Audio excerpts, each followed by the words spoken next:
This is Pet Life Radio. Let's talk pets.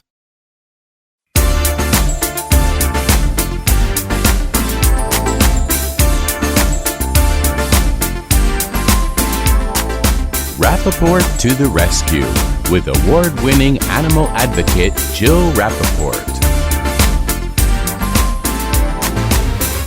Welcome to Rappaport to the Rescue. I'm Jill Rappaport. And have you missed me? I took a slight little break because I have been working nonstop on a Rappaport to the Rescue adoption extravaganza. I'm not kidding you. Since August, I have been working on this event. I literally am taking over Lincoln Center in New York City, November 8th from 4 to 6 p.m. in hopes of finding 45 wonderful dogs a forever home. Why do I say 45? Well, there's a little tie in here, folks.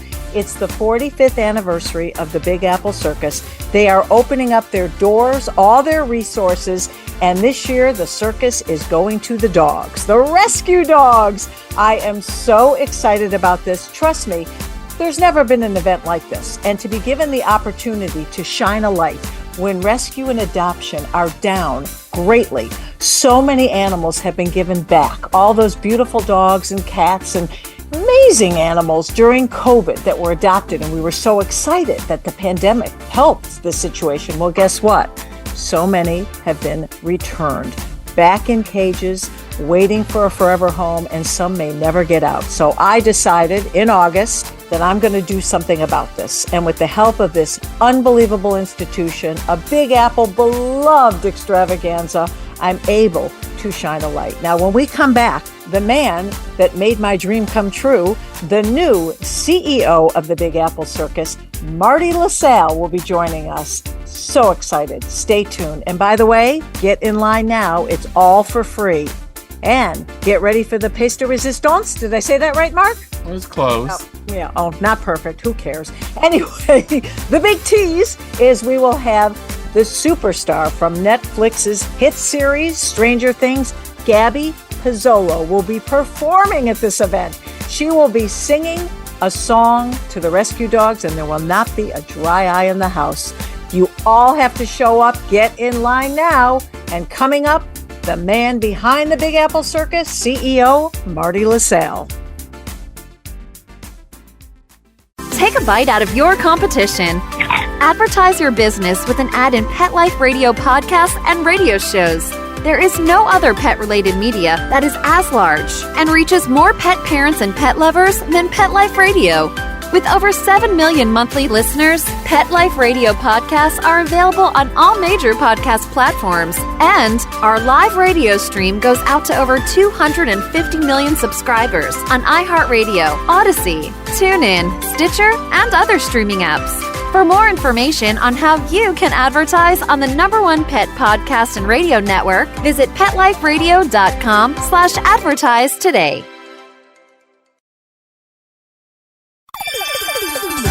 Let's Talk Pets on PetLifeRadio.com.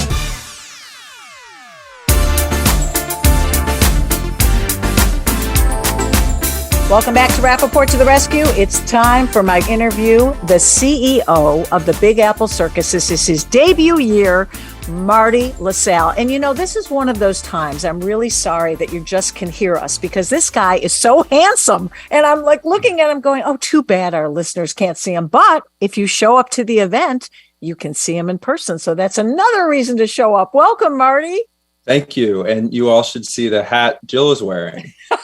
Because I'm having a bad hair day. Jill, you also look great, and I'm thrilled to be here. Oh, thank you so much. And Marty, Mark asked me in the commercial break, how did this come to be? How did this idea come up? And that's what I was saving for now. It is the most unusual connection. And let me start by saying I was at one of those swanky Hamptons parties, those really fancy dinner parties at a beautiful house on the water. And I was lucky enough to sit next to Hot Marty. Okay, I don't know how else to put it. And I'm sitting next to him, and we hit it off, and we started talking about his new job at the Big Apple Circus. And Marty, you know, I said to you at the time, I was only at the Big Apple Circus once. It was almost 15 years ago when I did a book signing there with Paul Newman and Joanne Woodward. We were kicking off our book, People We Know, Horses They Love. And the Newmans were all involved with the circus because they were supporting at the time Pegasus therapeutic riding. And they would take these kids and do events at the Big Apple Circus. But I have to tell you, I even said to Clea Newman, Paul and Joanne's daughter, I'm a little nervous. I don't know how I feel about this because I was concerned about the circus's relationship with animals because I'm all about advocacy and saving lives. Marty, set the record straight. So the Big Apple Circus has for many years been very animal welfare oriented, very animal welfare friendly. I've been involved with the Big Apple Circus for 20 years, and throughout those entire 2 decades, there has been no issues with animal rights groups at the Big Apple Circus. Unfortunately, the Big Apple Circus is oftentimes lumped into the broader circus industry. And this is part of what Jill and I talked about over our dinner in Southampton in the summer, is that the Big Apple Circus actually has proactively supported acts that involve rescue animals over the years. And it's actually a great opportunity for our audiences to appreciate animals and love animals and see them up close. I lived at the Big Apple Circus for a number of years. I was actually a juggler. I love that. We have to talk about that. I was a featured juggling act in the 2008-2009 season. So this was quite a while ago now. And these animals are part of the family. And it's actually really wonderful to see the connection that the animals have to their trainers and to their owners and also to the audience. And so Jill was familiar with this Big Apple Circus history. I was at the Big Apple Circus 15 years ago. One of the reasons I love the Big Apple Circus is true New Yorkers all have a Big Apple Circus story. And she realized that the Big Apple Circus actually shouldn't be, grouped into some of these other circus categories. And we discussed this idea of putting our money where our mouth is, so to speak, and work on an event with Jill, who, as everyone knows, is the real deal when it comes to animal rescue and animal welfare. And we came up with this idea to host Adoption Day in our Big Top tent leading into our opening on November 11th. So the event is on November 8th. So everyone who attends will get to see cute, you talk about animals better than I do, Jill, but they'll be cute dogs. There'll be 45 Beautiful. cute dogs, beautiful dogs in the Big Top. We'll have some performance and it'll be a really great show. Jill will host the event. And it's an opportunity for our audiences to get a sneak peek of the Big Top before the show opens and hopefully find homes for all these dogs that need homes, Jill, as you are all too familiar with. Marty, it's interesting because you talk about the circus's love of animals, your circus. It's really sad because circus has become a so-called 4-letter word. And regardless if you were ever, involved in anything that might have been looked down on, which the Big Apple Circus wasn't, at least now these other groups have made a concerted effort to change. And what I've been telling people, because trust me, I've been getting a little heat, like, really? You're doing a circus event? And my feeling about this is that rescue animals are all about getting a second chance. And any organization or person that has made a change for the better, and they're willing to shine a light on this plight, I say, bravo, they deserve a second chance. And Absolutely. That's what this is all about. Absolutely. And I have a love for the circus industry in general. And the Big Apple Circus is its own company, it's its own brand, it's its own product, but we are part of this circus industry that has been changing. Ringling Brothers is coming back into the market next year, and they're not including animals at all. But, circus businesses across the country are realizing that, we have to be proactive in how we are positioning ourselves, but also the work we're doing to support animal welfare. And we hope that this event starts reframing the narrative around circus and animals. And hopefully this is an annual event. We come back every year and get dogs and horses and who are, many animals homes. Well, it's so incredible because I want to list the amazing groups that are taking part. And not only are you opening up your hearts and homes at the Big Apple Circus, you're using all your resources, working the press machine 24/7, offering free refreshments, not only free attendance, but free refreshments, cotton candy, popcorn, soda. But also, we talked about this, that a percentage of ticket sales could go back, hopefully, to all of the participating shelters, because they're making a huge effort to be there. Many are traveling 6-7 hours. They have volunteers to help with the dogs. It's a real day's event for them, but they understand that if they are given an opportunity, Marty, like the Big Apple Circus is giving them, they've got to be there. And I just want to give a special shout out. It's in alphabetical order. What a group we have from all over the tri-state. We have Bideawee, one of the oldest, most amazing organizations, Little Shelter, Huntington, Long Island Bulldog Rescue, Nassau Humane Society, Mid-Atlantic Basset Hound Rescue, New York City Second Chance Rescue. I'm fostering 2 dogs from there right now, purebreds. They're going to blow the crowd away. Southampton Animal Shelter, Yorkie 911 Rescue, and Westchester SPCA. Amazing, state-of-the-art, incredible facility. And these groups are getting together 45 dogs of all breeds, ages, sizes. We're going to have a lot of the underdogs featured, seniors, pits, special needs. We also, even though I'm all about older animals, and you all know that I always promote senior, because it is election day. Hopefully everybody will bring their kids because so many of the schools are closed. We will have a few puppies, but primarily middle-aged, a little bit older, and we will have 3 breed-specific foster-based groups. We have the Yorkies and the Hounds and the Bulldogs. So people will be able to see, Marty, that whatever you want in rescue, you can find, and that's the message. But we also need a forum like this to shine. Absolutely. And you are a force of nature. And I have no doubt this is going to be a high impact event. And I think your adoption track record is pretty high. So I think I'm quite optimistic that we're going to find these dogs homes. Well, it's so interesting because, I've been doing TV shows, segments, specials for years and only worried about ratings. This is the first time, Marty, I'm worried about getting a crowd. I'm thinking, we need people to show up because if they don't show up, the dogs won't get adopted. But I'm hoping, and everybody listening, if you can travel and come to our event, this would be amazing. The fact that it's free, it's on election day when schools are closed, most schools. And the fact that it's a great time of day with amazing dogs. I'm really hoping we get a banner crowd, aren't you? Absolutely. And it's a beautiful venue. And like we mentioned, we'll have some performances and it'll be a really fun event to attend for sure. Oh, well, Marty, as your first year in this role, let me talk to you about that because your background. I wouldn't. But you were a professional juggler.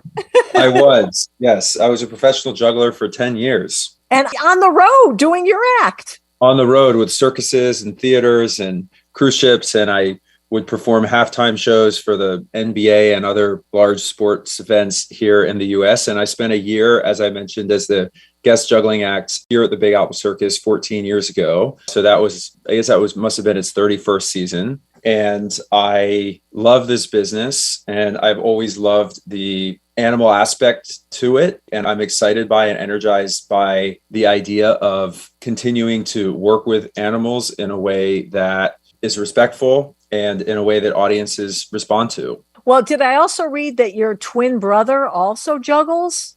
Yes. So, we juggle together. So that was literally and figuratively. Literally and figuratively. So my brother and I grew up as gymnasts. We were from a very early age flipping around the gymnastic facility and we had really great coaches.